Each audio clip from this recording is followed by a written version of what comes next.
Hello students, I hope you all are well at home.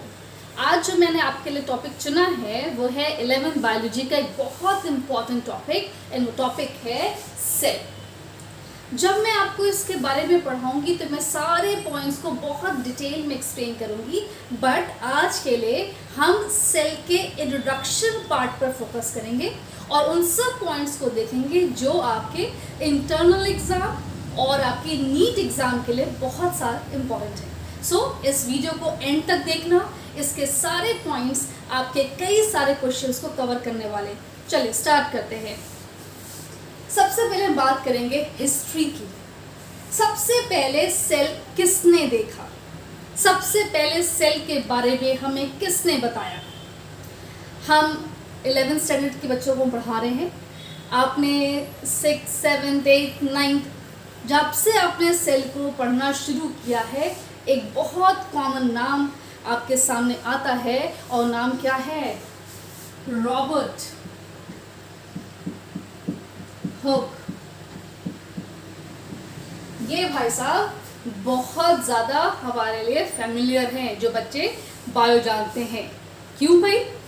Robert Hooke साहब वो थे जिन्होंने सबसे पहले आपको सेल के बारे में बताया।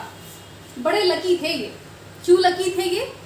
इन्होंने जिस सेल को देखा वो एग्जैक्टली कंप्लीट सेल थी ही नहीं। अच्छा, क्या देखा इन्होंने? इन्होंने एक कॉर्क स्लाइस लिया था। कॉर्क, अब जानते हैं कॉर्क क्या होता है? वुडन पोर्शन है, ये डेड पोर्शन है। तो उन्होंने कॉर्क की एक फाइन स्लाइस को अपने ही बनाए हुए प्रिमिटिव माइक्रोस्कोप के अंदर ऑब्जर्व किया था। क्लियर? अब जब इन्होंने ऑब्जर्व किया तो इनको क्या दिखा? कुछ ऐसा सा स्ट्रक्चर नजर आया, कुछ ऐसा सा स्ट्रक्चर नजर आया।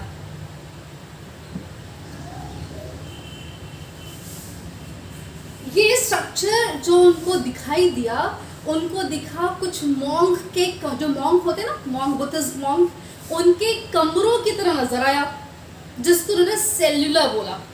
राइट?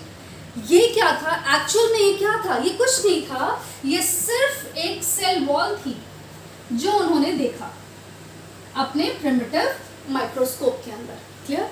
सिर्फ ये सेल वॉल है। अब आप मुझसे बोलोगे मैम अभी आप सेल की बात करो।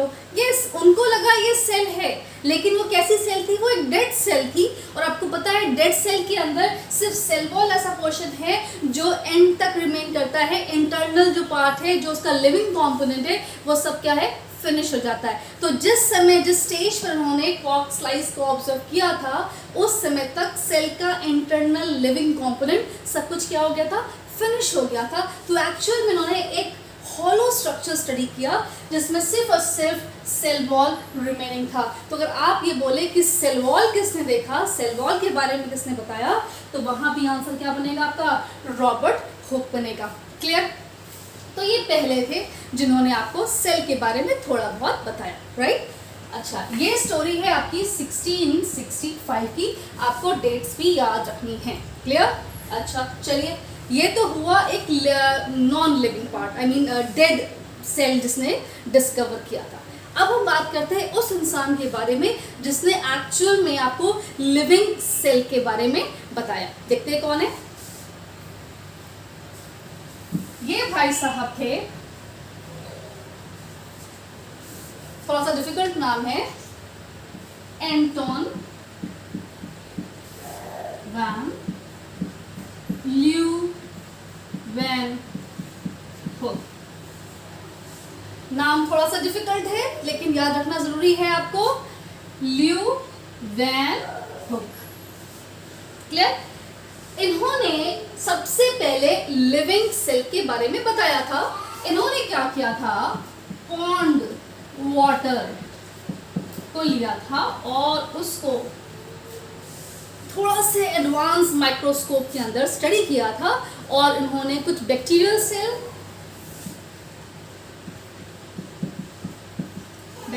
सेल, एल्गल सेल के बारे में बताया। सो ये आए थे एंटोनी वैन ल्यूवेन हुक। इनकी स्टोरी आती है 1675 1904 में। वो थे रॉबर्ट हुक, ये थे एंटनी वैन लीeuwenhoek हुक। सो इस तरीके से हमें दो नाम याद रखते हैं। पहला रॉबर्ट हुक जो फर्स्ट सेल के बारे में बताते हैं। अच्छा, आर क्वेश्चन आपसे क्लियरली पूछ रहा है who discovered the living cell, तब आप who discovered the first living cell, तो आपका आंसर बनना चाहिए एंटनी वैन लीeuwenhoek हुक। लेकिन अगर आपसे कुछ नहीं पूछा है, जस्ट आपसे पूछा है हु डिस्कवर्ड द सेल, तो बहुत कॉमन सा आंसर, बहुत इजी आंसर है, and answer is Robert Hook, mister आरच। ओके, अच्छा, अब हम बात करते हैं कुछ और साइंटिस्ट के बारे में, कुछ और साइंटिस्ट के बारे में।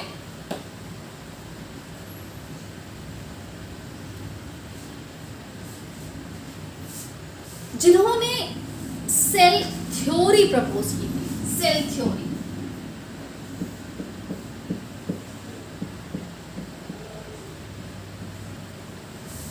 इसी सेल थ्योरी के जो भी पॉइंट्स प्रपोज किए गए थे, उन्हीं से ये डेफिनेशन निकल के आई जो आप अभी तक पढ़ते चले आए हो, cell is the structural and the functional unit of life. Clear? तो सेल थ्योरी में 3 नाम हैं जो बहुत इंपॉर्टेंट हैं, थोड़े डिफिकल्ट हैं, बट ये तीनों नाम बहुत इंपॉर्टेंट हैं जिन्होंने सेल थ्योरी को प्रपोज किया था। देखते हैं कौन कौन है। सबसे पहले हम पढ़ते हैं शेल्डन। ये एक बॉटनिस्ट थे।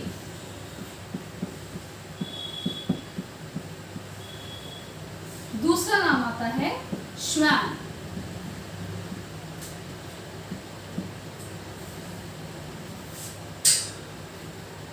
ये ज़ूलॉजिस्ट थे। अच्छा, शेल्डन का हम पढ़ेंगे 1838 में और श्वान को पढ़ेंगे हम 1839 में। Sheldon was a German botanist actually, ये जर्मनी को बिलोंग करते थे, और जो श्वान थे वो ब्रिटिश थे और वो एक ज़ूलॉजिस्ट थे। क्लियर? अच्छा, इन्होंने कैसे काम किया? जो शेल्डन थे, इन्होंने देखा, ये बॉटनिस्ट थे भाई, तो उन्होंने प्लांट्स को स्टडी किया, तो देखा कि जो जितने प्लांट्स हैं वो अगर उनके बेसिक स्ट्रक्चर को देखें तो वो किससे मिलके बन रहा था? सेल से मिलके बन रहा था। ओके, श्वान ज़ूलॉजिस्ट थे, तो उन्होंने एनिमल पे काम किया, तो इन्होंने किस पे काम किया? इन्होंने काम किया एनिमल पे, और इनकी भी स्टोरी निकल के क्या आई कि एनिमल्स क्या हैं? बेसिकली जो उसका यूनिट पार्ट है वो क्या है? सेल है। तो दोनों में कॉमन क्या निकल के आया कि चाहे प्लांट की बॉडी हो चाहे एनिमल की बॉडी हो, ये बेसिकली किससे मिलके बनी है? सेल से मिलकर बनी है। तो शेल्डन एंड श्वान, मैंने 3 नाम लिया था, अभी वेट करो, अभी हम 2 के नाम बात करेंगे, उसके बाद एक और पॉइंट है जो बहुत इंपॉर्टेंट है सेल थ्योरी का, वो बाद में तीसरे साइंटिस्ट ने उसको कंट्रीब्यूट किया था। ओके, सो शेल्डन और श्वान की स्टडी के बेस पर 2 पॉइंट जो थे वो हमारे सामने निकल के आए। वो क्या है 2 point? All organisms are made up of cell। पहला पॉइंट बहुत क्लियर भाई, जितने भी ऑर्गेनिज्म हैं, शेल्डन बात करते हैं प्लांट की, श्वान बात करते हैं एनिमल की, दोनों ही क्या हैं? दोनों सेल से मिलके बने हैं। तो उन्होंने क्या बोल दिया? All organisms are made up of cell. Clear? Second, जब स्टडी को और डीप स्टडी की गई इन दोनों के स्टडी के अंदर, तो उन्होंने क्या देखा कि जो बेसिक फंक्शन है किसी भी ऑर्गेनिज्म का, वो कौन कंट्रीब्यूट करता है? वो सेल करती है। तो सेकेंड पॉइंट जो आया, cell is the functional unit. So, cell is the functional unit। किसकी functional unit? Obviously, all organisms की। अच्छा, अब इसी पे जरा फोकस करते हैं हम लोग। हम बात कर रहे हैं कि all organisms are made up of cell, यानी कि हम यहाँ बात कर रहे हैं स्ट्रक्चर की। किसी भी लिविंग ऑर्गेनिज्म का स्ट्रक्चर, पहला पॉइंट, और किसी भी लिविंग ऑर्गेनिज्म का फंक्शन, दोनों कौन कंट्रीब्यूट कर रहा है? वो है सेल। तभी डेफिनेशन बन के आती है, cell is the structural and the functional unit of life. अब थोड़ा सा उसको समझते हैं कैसे आई बात। फंक्शनल यूनिट, स्ट्रक्चर देखिए, पहले इस पॉइंट को समझेंगे, उसके बाद हम इस पॉइंट को समझेंगे। स्ट्रक्चर, अगर हम बात करें खुद की, किसी बेबी की बात करते हैं, सिंपल ह्यूमन बेबी, कोई भी बेबी है, न्यूबॉर्न बेबी, एक्चुअल में कहाँ उसका जो फर्स्ट जो पॉइंट था जहाँ से उसकी जो बॉडी फॉर्म हुई है, हम अच्छे से जानते हैं। इसको हमको क्या बोलते हैं बेटा? इसको हम बोलते हैं जाइगोट। कोई भी बॉडी जो फॉर्म होती है कहाँ से शुरू होती है? जाइगोट से। तो बेबी जो एक मल्टी सेलुलर स्ट्रक्चर है, वो एक्चुअल में कहाँ से शुरू हुआ? एक सिंगल सेल से, जिसको हम बोलते हैं जाइगोट।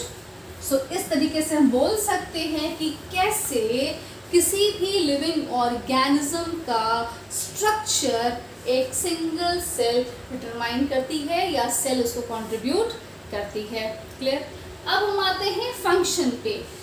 हमारी बॉडी में होने वाले सारे मेटाबॉलिक एक्टिविटी को, सारे मेटाबॉलिक फंक्शन को एक्चुअल में कौन गवर्न कर रहा है? सेल। देखो कैसे? डाइजेशन, डाइजेशन के लिए आपको क्या चाहिए? एंजाइम चाहिए। एंजाइम का नेचर क्या है? प्रोटीन। प्रोटीन कहाँ फॉर्म होता है? राइबोसोम। और राइबोसोम कहाँ है? सेल के अंदर। सो बेसिकली डाइजेशन कहाँ से कंट्रोल हुआ? सेल के पास से। ऐसे बहुत सारे एग्जाम्पल्स आप देख सकते हैं। सो इस तरीके से ये प्रूव होता है कि कैसे हम ये बोलेंगे कि cell is the structural and the functional unit of life. तो ये दो पॉइंट थे जिनको किसने दिया था? शेल्डन एंड श्वान ने। अच्छा, अभी तक सेल थ्योरी आपकी इनकम्प्लीट है। अभी तक हमने ये नहीं बताया कि सेल एक्चुअल में आती कहाँ से है, सेल का फॉर्मेशन कैसे होता है। इसके लिए हम थर्ड पॉइंट की बात करेंगे, जिसको कंट्रीब्यूट किया था या जिसको प्रपोज किया था रुडोल्फ वर्चाउ ने। तो हम देखते हैं कि थर्ड पॉइंट अब क्या है। थर्ड पॉइंट दिया गया था, वो दिया गया था रुडोल्फ के थ्रू।